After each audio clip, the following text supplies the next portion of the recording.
आता आपल्या आवडत्या मालिकेचे संपूर्ण भाग मालिका प्रसारित झाल्यानंतर लगेचच पाहू शकता फक्त सन नेक्स्ट वर. भारतातील प्रेक्षकांसाठी मोफत सेवा. हा हॅलो सर, आकाश बोलतोय. नाही कळलं का काही? बरं ठीक आहे ठीक आहे. हो तेच हॉस्पिटल. हो ठीक आहे, कळवा मला काय कळलं तर. हॅलो सर, मी आकाश महाले बोलतोय. हो, वाडकर मास्तरांचं जावई. ऑपरेशन झालंय सर, आणि रिक्वायरमेंटचा फॉर्म पण पाठवला होता मी. काही नाही कळलं का अजून? नाही बरं ठीक आहे ठीक आहे, मी वाट बघतो. काही कळलं तर पटकन कळवा.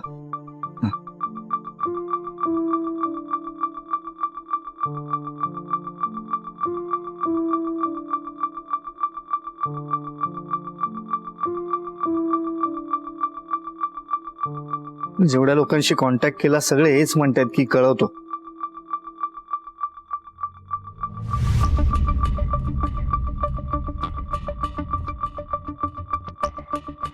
दादा,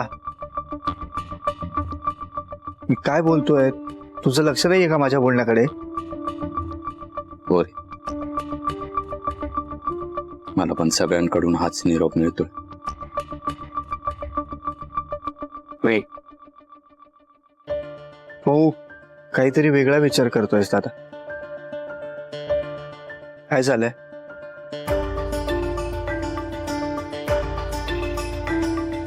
आकाश, तुला आपले बाबा आठवतात का? जास्तीलाच आठवत.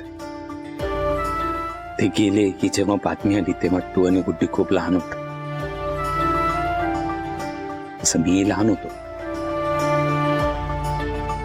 घरातलं वडीलधारी माणूस गेल्यानंतर कसं वाटतं, काय करायचं असतं हे मलाही तेव्हा कळत नव्हतं.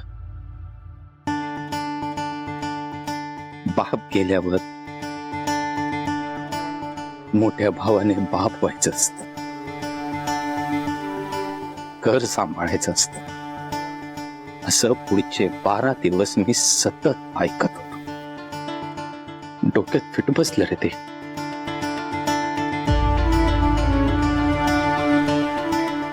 कदाचित कुटुंबासाठी पैसे कमवले म्हणजे बाप होणं, असं मनात बसलं होतं.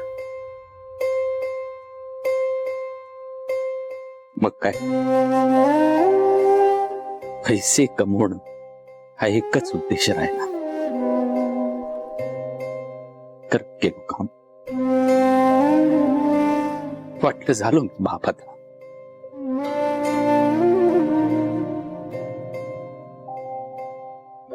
पण जेव्हा ओवीशी लग्न झालं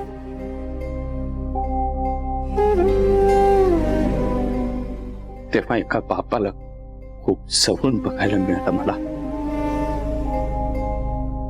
पण तेव्हाही नुसतं बघणंच झालं. पण जेव्हा वाडकर मास्तर वडील म्हणून माझ्याशी वागायला लागले तेव्हा कळलं बाप होणं साधं काम नाहीये.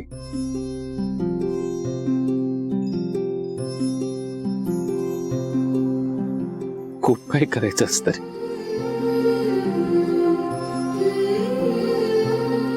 एक चांगला मुलगा व्हायचा असत,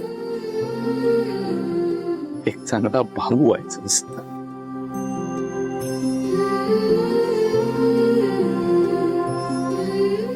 आणि सगळ्यात महत्वाचं एक चांगला माणूस व्हायचं असत. सगळंच राहून गेलं, सगळंच.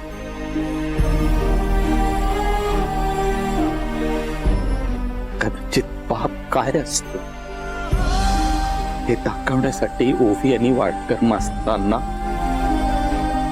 देवाने माझ्या आयुष्यात आणलं.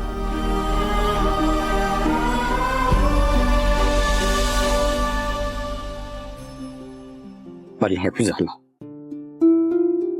मला वाटलं मी पण वाडकर मास्तरांना बघत बघत एक चांगला बाप होऊन दाखवेल. तसं मागितलं होतं ना मी देवाकडे, की मी वाडकर मास्तरांसारखा आदर्श बाप दाखवे.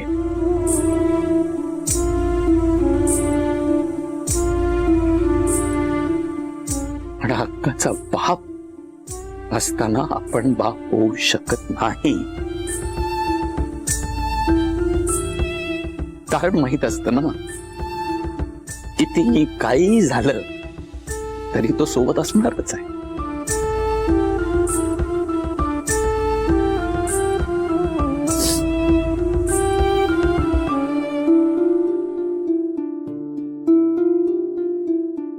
माझी बाप होण्याची इच्छा पूर्ण करण्यासाठी तर देवाने सगळं रचलं नसेल. तेव्हा या सगळ्याची काही गरज नाही. मी प्रयत्न करेन चांगला माणूस होण्यासाठी, पण हे असं नको करूस रे.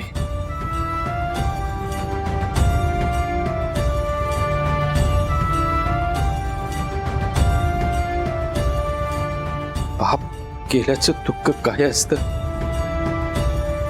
हे आपल्याला त्यावेळेस कळलं नव्हतं रे. ते दुःख काय असतं हे कळण्यासाठी तर हे सगळं तू केलं नसतं. तेव्हा नको, तेव्हाच नको करू. ऐक माझं, नको करू असं. ऐक माझं तेव्हा ऐक माझं. ओबी, काही डॉक्टरना हवाय का? काही बोलले का ते? नाही, काही नाही.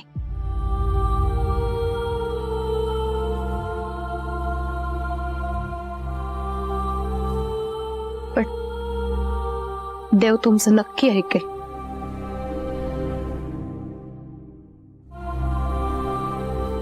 त्याला ऐकावंच लागेल.